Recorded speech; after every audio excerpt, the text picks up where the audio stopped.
আজকে যে সত্যি ঘটনাটা শোনাবো সেটা ঝাড়খণ্ডের একটা ছোট্ট সুন্দর শহর জামশেদপুরের কদমা বলে একটা এলাকা আছে, সেখানকার ঘটনা। জামশেদপুরের কদমাতে টাটা স্টিলের যে কোয়ার্টারগুলো রয়েছে সেখানে 90 নম্বর কোয়ার্টারে একটা ফ্যামিলি থাকতো। ফ্যামিলিটা ছিল দীপক কুমারের ফ্যামিলি।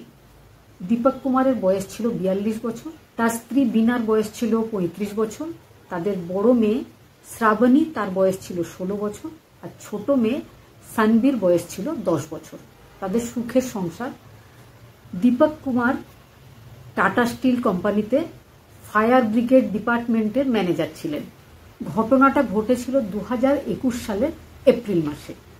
এপ্রিল মাসের 10 তারিখে দীপক কুমার নিজের স্ত্রীর ভাই, তার নাম ছিল আনন্দ, তাকে ফোন কলে জানান যে আজকে তোমরা আমাদের বাড়িতে চলে এসো, আজকে মাটন খাওয়া হবে, পার্টি করা হবে, কারণ কাল থেকে নবরাত্রি শুরু হচ্ছে।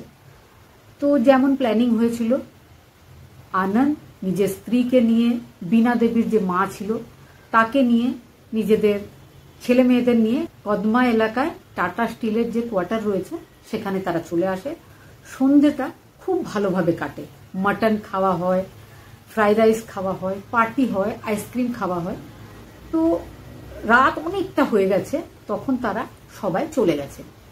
চলে যাওয়ার পরে দীপকের স্ত্রী নিজের রুমে চলে যায় ঘুমাতে, আর মেয়ে দুটো তাদের অন্য রুম, সেখানে চলে যায় ঘুমাতে। দীপক আগে থেকেই একটা হাতুড়ির ব্যবস্থা করে রেখেছিল। সেই হাতুড়িটাকে সে বের করে, হাতুড়িটাতে প্রণাম করে, নিজের কপালে ঠাকুরের তিলক দেয়। দেওয়ার পরে সে সোজা চলে যায় নিজের ঘুমন্ত স্ত্রীর কাছে। সজোরে তার মাথায় একটা হাতুড়ি দিয়ে আঘাত করে। স্ত্রী তাকায়, প্রচণ্ড যন্ত্রণায় আওয়াজ করে ওঠে। স্ত্রীর কিছু বুঝতে পারার আগেই সে স্ত্রীর ওপরে বসে সজোরে তার মাথায় আরও দুবার আঘাত করে। স্ত্রী মারা যায়। তারপরে সে সেখান থেকে উঠে নিজের দুই মেয়ে যেখানে ঘুমাচ্ছিল সেই রুমে যায়। যাওয়ার পরে ঘুমন্ত বাচ্চাদেরকে আদর করে। আদর করার পরে তাদের মাথায় চুমু দেয়। চুমু দেওয়ার পরে আবার নিজের হাতুড়িটাতে প্রণাম করে নিজের বড় মেয়ে, তারপরে ছোট মেয়ে, দুজনকে আঘাত করে। কেউ কিচ্ছু টের পায় না। হাতুড়ির আঘাত করার পরেও যখন সন্তানরা মারা যায়নি, তখন তাদের মুখের ওপরে বালিশ চাপা দিয়ে ওয়েট করা হয় যাতে তারা ঠিক মতো শেষ হয়ে যায়।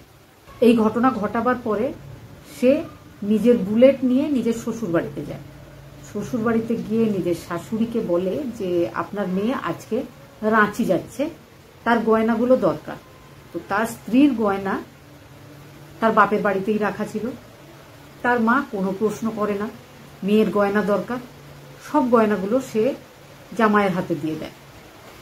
তারপরে সেই গয়নাগুলো নিয়ে সে একটা জুয়েলারি শপ, যেখানে এই পর্যন্ত তার স্ত্রীর বা তার মেয়েদের কিছু তৈরি করতে হলে বা কিনতে হলে সেই জুয়েলারি শপেই যেত। সেখানকার লোকজনদের সাথে তার খুব ভালো আলাপ পরিচয় ছিল। যাওয়ার পরে সে সেই গয়নাগুলো দিয়ে বলে যে এগুলো আমি বিক্রি করতে চাই, খুব দরকার, খুব বিপদে পড়েছি।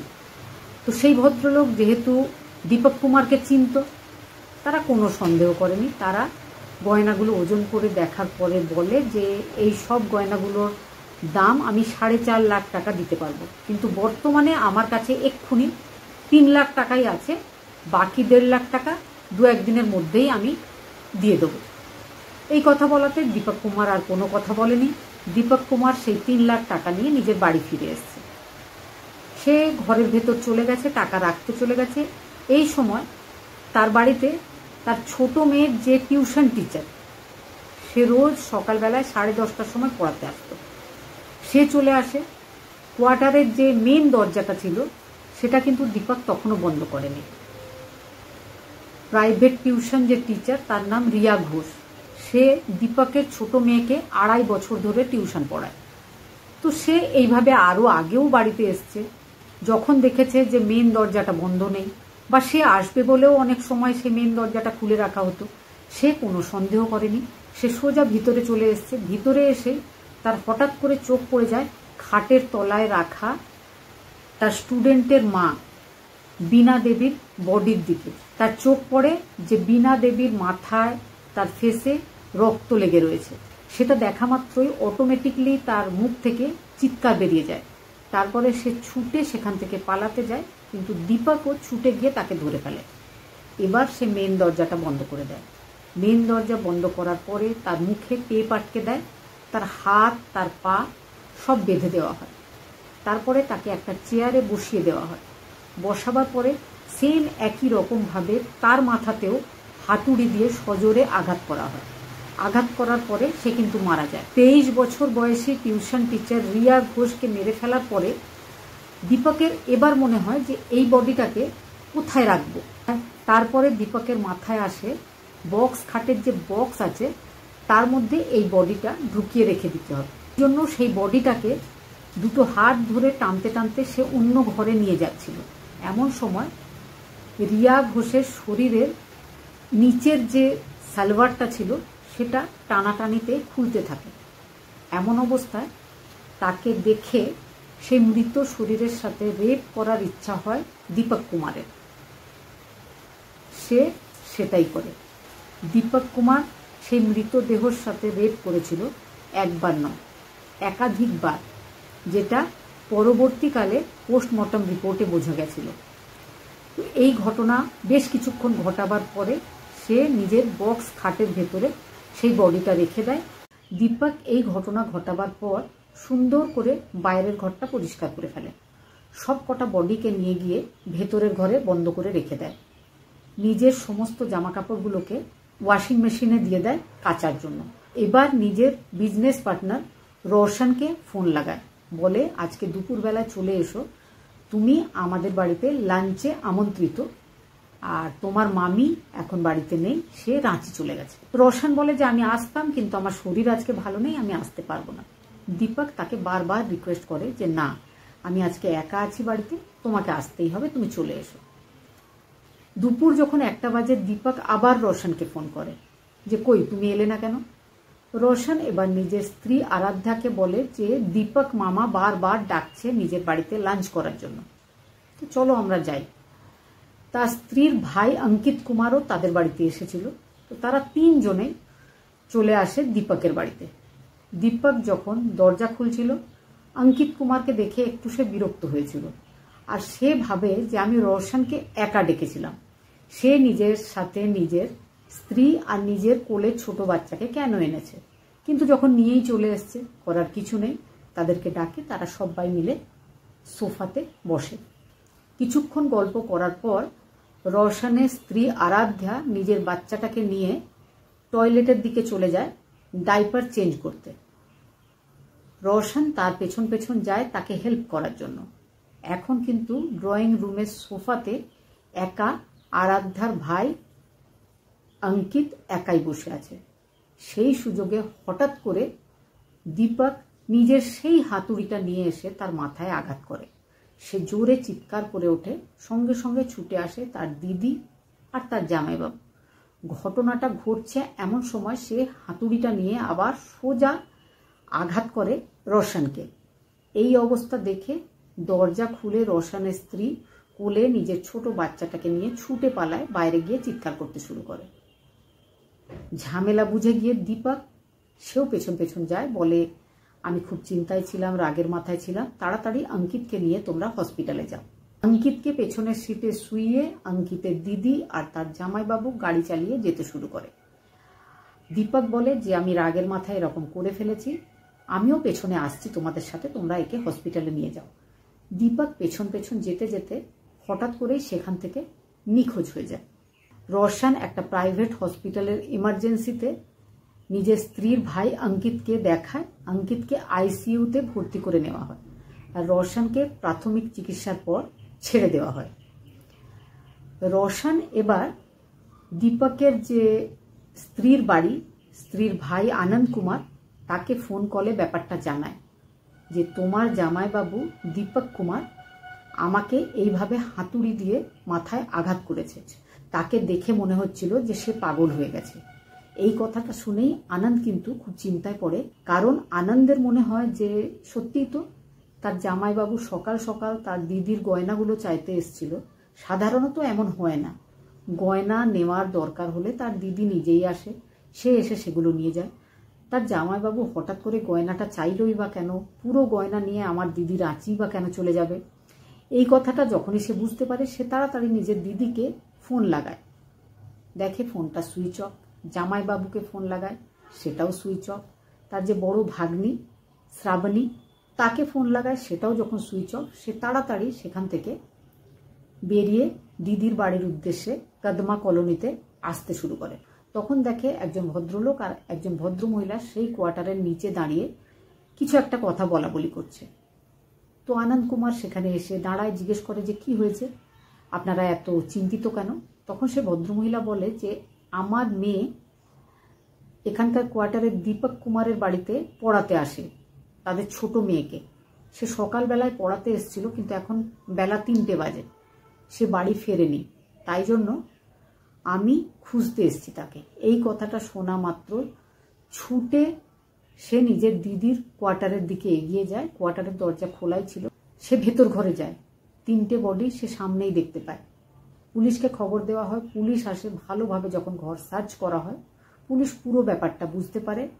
আর যেহেতু ওই ভদ্রমহিলা বলছিল যে তার মেয়ে বাড়ি যায়নি, সেই জন্য ভালোভাবে বাড়িটা খুঁজে দেখা হয়। আর খাটের বক্স যখন খোলা হয়, তখন তাদের মেয়ের বডিও দেখতে পাওয়া যায়।